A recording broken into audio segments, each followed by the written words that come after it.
Evo, idemo dakle na konkretne stvari. Ali moram se vratiti na ovo. Dobro, evo gospodin Vigović, još vratiti se još jednom pa idemo... Naravno vratiti nešto što je vrlo egzaktno pokazateljima. Tvrtka Entazis je prijavljena u gradu Zagrebu.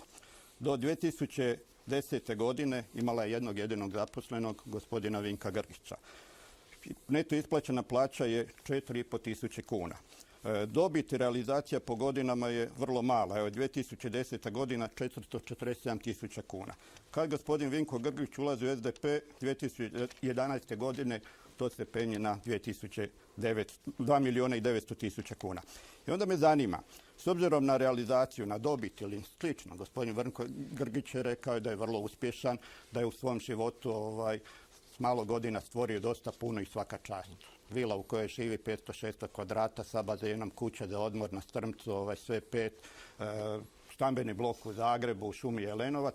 Pa me zanima recept kako uspije čovjek, to ništa nije u vlasništvu tvrtke, niti je tvrtkom sagrađeno. Kako uspije čovjek sa 4,5 tisuće kuna prehranjivati obitelj i sagraditi takvo privatno poslovno carstvo. Kad da recept Novogradišćanima, evo ja kolegu Vinka prvi zaokružim. Dobro, gospodine Grgić, možete još odgovoriti? Samo ću kratko, ja ne želim biti u ovoj emisiji gdje se govori o Vinku Grgiću, ja želim govoriti o gradu Novoj Gradiški. To je to. Što se tiče toga, 2010. godina je zaista bila katastrofalna. Najgora godina za nas gospodarstvenike, barem u građevini, odnosno u graditeljstvu. O tome šta reći? Moja firma je registrirana u Zagrebu. Sada sam prošle godine prešao u Novu Gradišku i zaposlio 4 nova mlada inženjera koji rade kod mene. Znači, sve ukupno nas je 7 i radimo nove projekte. Radimo na tome.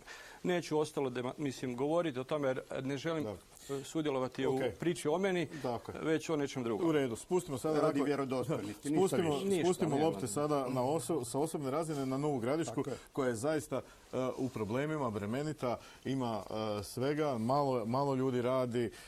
Hajdemo govoriti malo o